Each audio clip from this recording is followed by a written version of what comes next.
చాలా మంది భయపడిపోతాం. కానీ ఆ భయం అనేది తెలియని వ్యక్తి 86 సంవత్సరాల వయసులో బెడ్ మీద నుంచి ఎక్కడికక్కడ ప్రజలకు న్యాయం జరగాలని ముందుకు వచ్చిన వ్యక్తి అని చెప్పి నేను మీకు తెలియజేస్తున్నా. నేను ఆయన చూసి నేర్చుకునేది ఒకటే. ఆ రోజు హైదరాబాద్లో నేను ముఖ్యమంత్రి అయినప్పుడు వినూత్నమైన విధంగా సైబరాబాద్ డెవలప్ చేయడం అనేక కార్యక్రమాలు చేశాను. ఆ రోజు ఆయన పూర్తిగా ఆలోచనలన్నీ భాగం పంచుకుని ఈరోజు హైదరాబాద్లో జరిగిన అభివృద్ధిలో ఆయన ఆలోచనలున్నాయి, ఆయన స్ఫూర్తి ఉంది. ఆ తర్వాత అమరావతి వచ్చినప్పుడు నేను ఏ పేరు పెట్టాలని ఆలోచించినప్పుడు ఆయన ఒక రీసెర్చ్ చేసి మీరు ఏ పేరంటే ఆ పేరు పెడితే కరెక్ట్గా రాదు, అమరావతిని పేరు పెట్టండి, దీనికి జస్టిఫికేషన్ ఇదని చెప్పి నాకు ఒక రీసెర్చ్ చేసి రీసెర్చ్ పేపర్ పంపించిన వ్యక్తి రామోజీరావు గారు అని చెప్పి నేను మీకు తెలియజేస్తున్నా.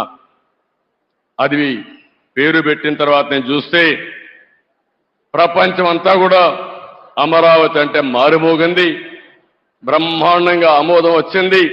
నాకే ఆశ్చర్యం వేసింది. అలాంటి 100% ప్రజలు ఆమోదించిన నగరం మన అమరావతి. 5 సంవత్సరాలు ఇబ్బంది పడింది, కానీ ఏమాత్రం అనుమానం లేదు, మళ్ళీ అమరావతి దశ దిశ మారుతుంది. ఈ అమరావతి నగరం తెలుగు జాతి ఉజ్వల భవిష్యత్తుకు నాంది పలుకుతుందని చెప్పి కూడా నేను మీకు తెలియజేస్తున్నాను. అలాంటి సందర్భాలు చాలా ఉన్నాయి రామోజీరావు గారితో. ఆయన అందరికీ సజెషన్స్ ఇస్తారు. ఎవరు ఆయన దగ్గర పోయి ఆయన ఎవరిని పిలవడు. నేను చూసింది ఆయన జీవితంలో. ఎవరు రావాలని కోరుకోడు, కానీ ఎవరైనా వస్తే తగిన గౌరవం ఇవ్వడం, ఫ్రాంక్గా ఆయనకు తోచిన అభిప్రాయాలు చెప్పడం ఆయనకు అలవాటు. ఇంకొక పక్కన పేపర్లో మీరు చూస్తారు, కొన్ని పేపర్లు వేరే పార్టీలు ఉంటే వార్తలు అయ్యారు, కానీ రామోజీరావు గారు మాత్రం ప్రతి ఒక్క పార్టీకి ప్రతి ఒక్క నాయకుడికి వారి సంఖ్యాబలాన్ని బట్టి ప్రజాస్వామ్య విలువలకు గౌరవం ఇచ్చి కవరేజ్ వరకు ఎక్కడా తప్పు చేయడు. ఆయన అభిప్రాయాలుంటే ఎడిటోరియల్ పేజీలో చెప్తాడు తప్ప, లేకపోతే ఎప్పుడన్నా అవసరమైతే ఇది తప్పని ఎండగడతాడు తప్ప అవతల వ్యక్తులు చెప్పిన విషయాల్ని ఎక్కడా కట్ చేసిన సందర్భాలు లేవు.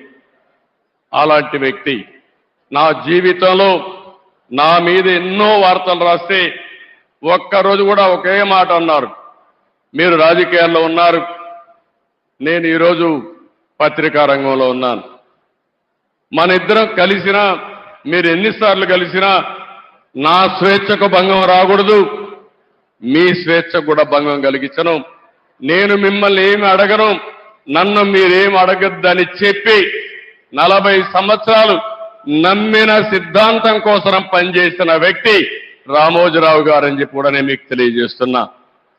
అలాంటి మహనీయుడు, రాష్ట్రం కోసం పాటుపడిన వ్యక్తి, విలువల కోసం ప్రతిరోజు పనిచేసిన వ్యక్తి.